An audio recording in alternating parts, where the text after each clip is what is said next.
Assalamualaikum warahmatullahi wabarakatuh. Izin memperkenalkan diri, nama saya Helwa Taskia dari kelas manajemen 22A dengan NPM 224111090. Di sini saya akan menjelaskan tentang materi dari Technopreneurship, yaitu Technopreneurship. Nah, apa sih itu Technopreneurship? Technopreneurship merupakan gabungan dari kata teknologi dan juga entrepreneur yang diartikan sebagai bisnis maupun usaha yang berbasis teknologi, sehingga tak hanya keahlian dalam berbisnis dan juga berwirausaha, tetapi pengetahuan akan teknologi yang terus berkembang yang juga dibutuhkan. Istilah technopreneurship baru terkenal dan semakin populer saat perkembangan teknologi seperti internet dan juga handphone sudah semakin luas. Orang yang berkecimpung dalam technopreneurship disebut dengan technopreneur.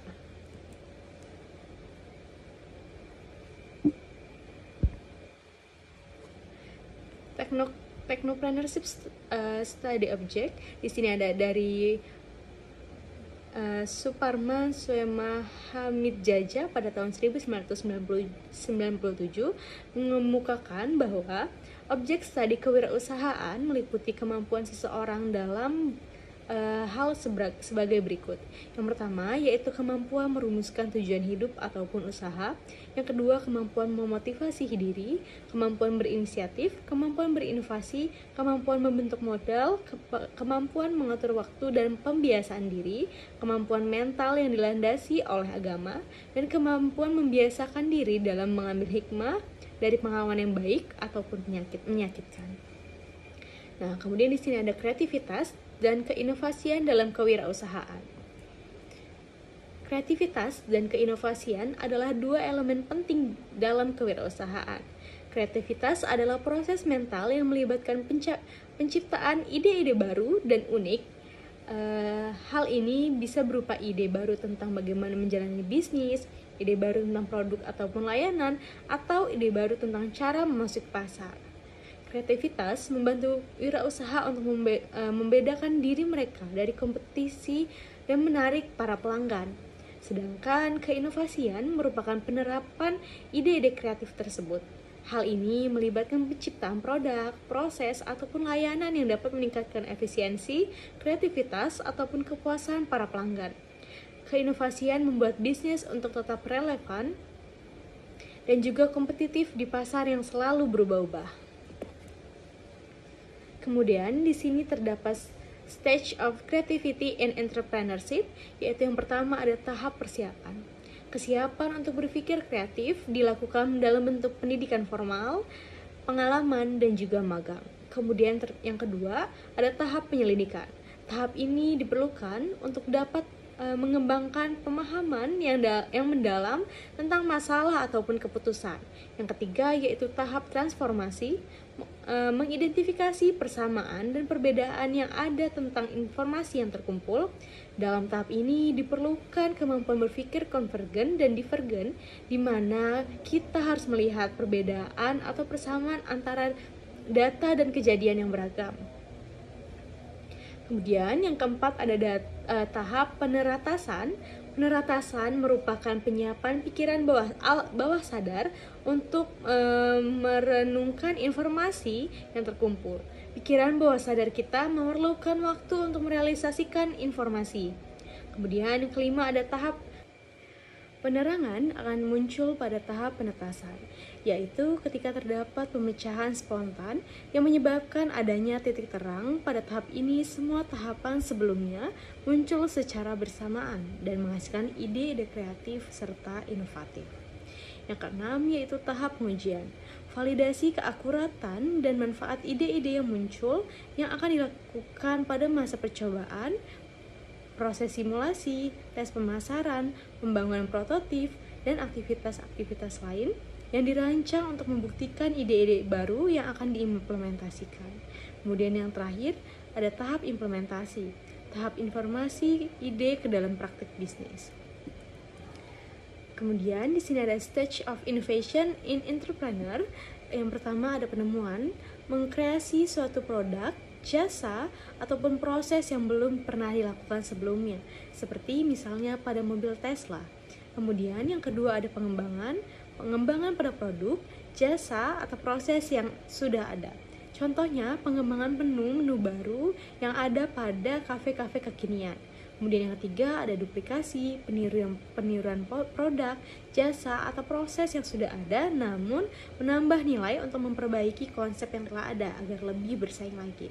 Contohnya pada usaha Kila Food, yaitu merupakan seblak kemasan instan yang sudah dijual di Shopee dan juga di TikTok. Kemudian yang terakhir ada sintesis, perpaduan konsep dari faktor-faktor yang sudah ada menjadi formulasi baru.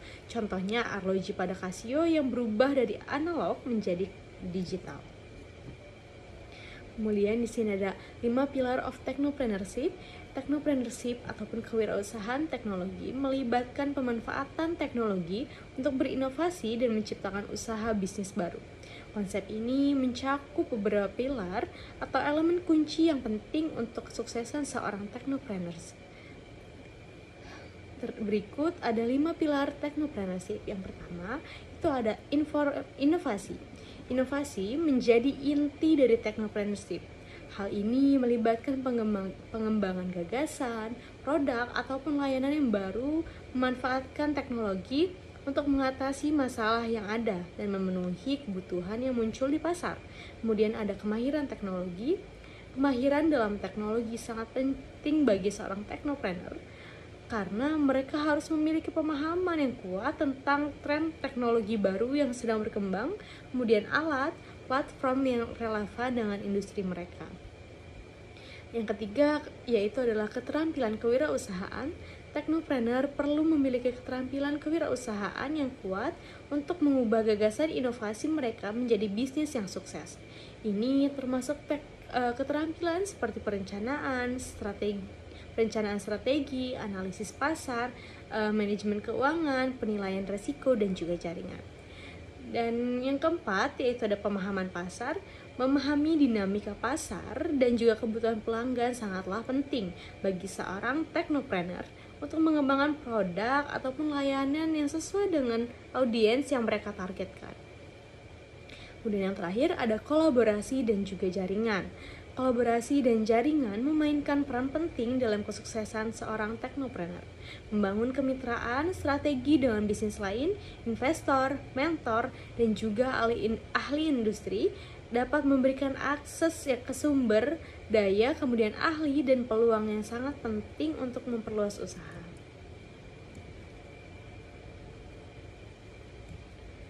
Kemudian di sini ada startup. Apa sih itu startup? Startup adalah istilah yang digunakan untuk merujuk kepada perusahaan yang baru bergerak di bidang teknologi dan juga inovasi. Biasanya dengan potensi pertumbuhan yang cepat. Secara umum ada beberapa ciri yang biasanya terkait dengan startup, yaitu yang pertama ada inovasi. Startup seringkali didirikan untuk menghadirkan inovasi-inovasi baru yang belum muncul di pasaran. Mereka menciptakan produk maupun layanan yang berbeda atau lebih baik dari yang sudah ada, seringkali dengan menggunakan teknologi baru atau pendekatan baru. Kemudian di sini ada skalabilitas. Salah satu ciri dari startup adalah potensi untuk pertumbuhan yang cepat dan juga besar. Mereka sering berusaha untuk membangun model bisnis yang dapat diubah menjadi perusahaan besar dengan cepat, misalnya dengan memanfaatkan internet atau platform teknologi lainnya. Yang ketiga ada fokus pada pasar yang besar. Startup seringkali berusaha memasuki pasar yang besar dan berkembang, di mana mereka dapat mengeksploitasi peluang pertumbuhan yang signifikan. Ini bisa menjadi pasar global ataupun pasar yang baru sedang berkembang dengan cepat. Kemudian ada pendanaan awal. Startup biasanya membutuhkan pendanaan awal atau modal ventura untuk memulai bisnis, untuk memulai operasi mereka dan mengembangkan produk maupun layanan mereka. Mereka seringkali mencari pendanaan dari investor swasta atau modal ventura yang terpercaya pada potensi pertumbuhan mereka. Dan yang terakhir ada budaya kerja yang kreatif dan juga fleksibel. Yang kita tahu startup memiliki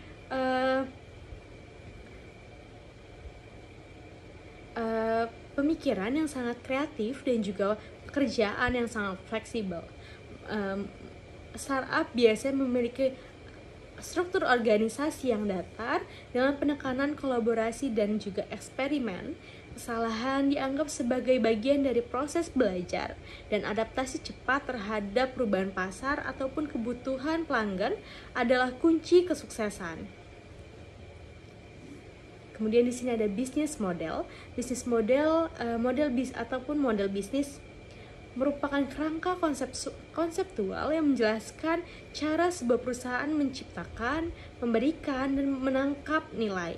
Model bisnis menggambarkan elemen-elemen kunci dari bagaimana sebuah perusahaan beroperasi dan menghasilkan pendapatan. Kemudian, model bisnis dapat bervariasi secara signifikan tergantung pada industri, ukuran perusahaan, dan strategi bisnis yang diadopsi. Salah satu kunci keberhasilan perusahaan ialah memiliki model bisnis yang sesuai dengan pasar dan kebutuhan para pelanggannya, serta mampu menghasilkan pendapatan yang cukup untuk menjamin kelangsungan operasionalnya. Kemudian di sini ada benefit of the model business. Benefit dari model bisnis yaitu yang pertama ada peningkatan inovasi. Model bisnis yang baik mendorong perusahaan untuk terus mencari cara untuk menciptakan dan menangkap nilai. Hal ini merangsang inovasi dalam produk, layanan, proses, dan strategi bisnis secara keseluruhan. Kemudian yang kedua ada kesesuaian dengan pasar. Dengan memahami pelanggan dan kebutuhan pasar yang lebih baik, melalui model bisnis, perusahaan dapat menyesuaikan penawaran mereka untuk lebih memenuhi kebutuhan dan keinginan para pelanggannya. Kemudian yang terakhir ada pendapatan lebih tinggi. Model bisnis yang efektif membantu perusahaan mengidentifikasi dan memaksimalkan sumber-sumber pendapatan yang potensial dengan memahami cara terbaik untuk mengekstrak nilai dari produk-produk baru ataupun layanan mereka. Perusahaan dapat meningkatkan pendapatan mereka secara signifikan. Baik, itu saja yang dapat saya sampaikan pada materi Technopreneurship kali ini. Kurang lebihnya saya mohon maaf. Saya akhiri. Wassalamualaikum warahmatullahi wabarakatuh.